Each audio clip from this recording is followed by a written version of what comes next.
राधे कृष्णा दोस्तों, स्वागत है आपका हमारे यूट्यूब चैनल पर। तो आज हम करने वाले हैं आरपीएफ कांस्टेबल की 10 मार्च की थर्ड शिफ्ट का एग्जाम एनालिसिस। तो चलिए दोस्तों, हमारे चैनल को आप लोग लाइक कर देना और हमारे चैनल को सब्सक्राइब कर देना। चलो बढ़ते हैं अपने फर्स्ट क्वेश्चन की तरफ। तो आज की शिफ्ट में जो फर्स्ट क्वेश्चन आया था दोस्तों, आप लोग एनालिसिस को देखकर ज़रूर जाना है एग्जाम को देने के लिए, क्योंकि अब जब तक आप एनालिसिस नहीं देखोगे आपको कोई भी आइडिया नहीं लगेगा। तो चलिए, हमारा फर्स्ट क्वेश्चन है, कन्नौज का युद्ध कब हुआ था? तो कन्नौज का युद्ध 17 मई 1540 को हुआ था। आपको बता दूं, कन्नौज के युद्ध को ही हम लोग बिलग्राम के युद्ध के नाम से भी जानते हैं। यह युद्ध ये युद्ध जो हुआ था शेरशाह सूरी और हुमायूं के बीच हुआ था और इसमें शेरशाह सूरी की जीत हुई थी। तो मुझे लगता है आप लोग याद रखेंगे अब कि कन्नौज का युद्ध 1540 में शेरशाह सूरी और हुमायूं के बीच हुआ था, जिसमें शेरशाह सूरी की जीत हुई थी। तो चलिए, इसी के साथ हम लोग बढ़ते हैं अपने नेक्स्ट क्वेश्चन की तरफ। इसी के साथ आपको यहाँ से ये फैक्ट भी याद रखना है कि कन्नौज के युद्ध को हम लोग बिलग्राम के युद्ध के नाम से भी जानते हैं। तो चलिए चलते हैं नेक्स्ट क्वेश्चन की तरफ। तो हमारा नेक्स्ट क्वेश्चन आया था, दिसंबर 2024 को अमिताभ चटर्जी को किस बैंक का नया प्रबंधक निदेशक यानी एमडी और मुख्य कार्यकारी अधिकारी यानी सीईओ नियुक्त किया गया है? यानी अमिताभ चटर्जी को 2024 में किस बैंक का सीईओ और एमडी नियुक्त किया गया है? तो इसका राइट आंसर हो जाएगा आप लोगों का जम्मू कश्मीर बैंक ने। किसने? जम्मू कश्मीर बैंक ने नियुक्त किया है। किस बैंक का? तो जम्मू कश्मीर बैंक का नियुक्त किया गया है सीईओ और एमडी। ठीक है दोस्तों, चलिए इसी के साथ हमारा नेक्स्ट क्वेश्चन है, आंध्र प्रदेश और तेलंगाना में कनुमा त्योहार, जिसे कनुप्पा भी कहा जाता है, मकर संक्रांति के किस दिन मनाया जाता है? यानी कनुप्पा त्योहार आंध्र प्रदेश में मकर संक्रांति के कौन से दिन मनाया जाता है? तो आपका इसका करेक्ट आंसर हो जाएगा आंध्र प्रदेश और तेलंगाना में मकर संक्रांति के दिन तीसरे दिन, यानी तीसरे दिन कनुमा उत्सव मनाया जाता है, जिसे कनुप्पा भी कहते हैं।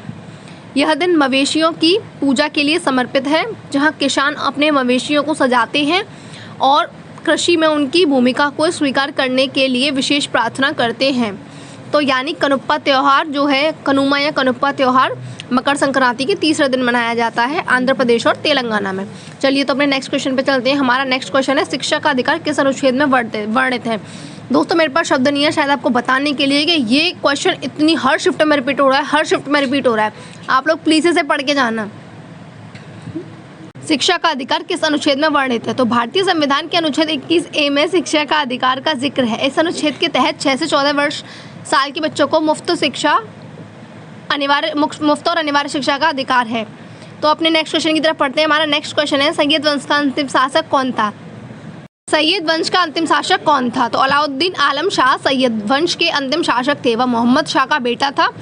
अलाउद्दीन आलम शाह के शासनकाल में ही बहलुल लोदी ने उसे हराकर लोदी वंश की शुरुआत की थी। तो यानी सैयद वंश का अंतिम शासक कौन था? अलाउद्दीन आलम शाह सैयद वंश का अंतिम शासक था। तो इससे थोड़ा सा पॉइंट पढ़ लेते हैं। खिलजी खान ने साल 1414 में सैयद वंश की स्थापना की थी। यानी सैयद वंश की स्थापना कब की गई है? 1414 में की गई है। चलिए तो इसके साथ चलते हैं अपने नेक्स्ट क्वेश्चन की तरफ। तो हमारा नेक्स्ट क्वेश्चन है, धन निष्कासन के सिद्धांत को किसने प्रतिपादित किया था? यानी ड्रेन ऑफ वेल्थ का सिद्धांत किसने दिया था? तो इसका करेक्ट आंसर हो जाएगा दादा भाई नौरोजी। इनको हम भारत का ग्रैंड ओल्ड मैन भी कहते हैं, दादा भाई नौरोजी को। नेक्स्ट क्वेश्चन की तरफ बढ़ते हैं। अब आप लोग याद रखना, अगर क्वेश्चन आता है कि भारत का ग्रैंड ओल्ड मैन किसे कहते हैं, तो आपका करेक्ट आंसर हो जाएगा दादा भाई नौरोजी को। तो हमारा नेक्स्ट क्वेश्चन है, वर्ष 1905 में भारतीय राष्ट्र कांग्रेस का सम्मेलन कहाँ हुआ था? यानी भारत का राष्ट्र कांग्रेस का 1905 वाला सम्मेलन कहाँ हुआ था? तो आपका राइट आंसर हो जाएगा, ये हुआ था बनारस में और इसके अध्यक्ष थे गोपाल कृष्ण गोखले। और इसी के साथ 1905 में आपको पता है बंगाल विभाजन हुआ था। उसी के साथ बात आती है 1906 की। तो 1906 का जो अधिवेशन हुआ था वो हुआ था 1906 का अधिवेशन कलकत्ता में, और जिसके अध्यक्ष थे दादा भाई नौरोजी। इसी के साथ की जाती है बात 1907 की। 1907 का जो सूरत अधिवेशन था, आपको पता है ये बहुत ज़्यादा मेन है, क्योंकि यहाँ पर नरम दल और गरम दल दोनों के बीच में फूट हुई थी। तो 1907 का अधिवेशन जो है वो सूरत में हुआ था। इसके अध्यक्ष थे रास बिहारी घोष। कभी कभी ऐसे ही पूछ लिया जाता है कि 1907 का सूरत अधिवेशन में जब नरम दल और गरम दल के बीच फूट हुई तो अध्यक्ष कौन था? तो उस समय के अध्यक्ष थे रास बिहारी घोष। तो आपको ये 3 पॉइंट अच्छे से याद रखने, क्योंकि 1905 में क्या हुआ? बंगाल विभाजन हुआ। 1907 में क्या हुआ? नरम दल और गरम दल के बीच में फूट हुई है। और ये कौन से अध्यक्ष कहाँ पे हुए थे ये कांग्रेस के सम्मेलन, ये याद रखना है आपको। और इनके अध्यक्ष कौन कौन थे वो याद रखना है, और वर्ष तो आपको याद रखना ही रखना है। और इस समय पे भारत के वायसराय कौन थे, आप लोगों को ये पॉइंट भी याद रखनी है। ठीक है, इसी के साथ चलते हैं हम लोग अपने नेक्स्ट क्वेश्चन पर। हमारा नेक्स्ट क्वेश्चन है, 1857 में लखनऊ के विद्रोह का दमन किसने किया था? आप लोग देख रहे होंगे, अगर आपने सुबह से एनालिसिस देखा होगा तो ये तीसरी शिफ्ट है और आने वाले इससे पहली जो 2 शिफ्ट है उनमें भी 1857 की क्रांति से क्वेश्चन बना है। तो इसका दमन किया था सर कॉलिन कैंपबेल ने। किसने किया था? सर कॉलिन कैंपबेल ने।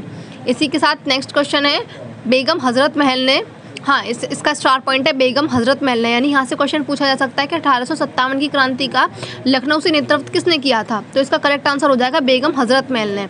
मैं आपको पहले वाली 2 शिफ्टों में भी बता चुकी हूँ कि आपको नेतृत्व याद करके जाना है कि कौन कहाँ से कर रहा था।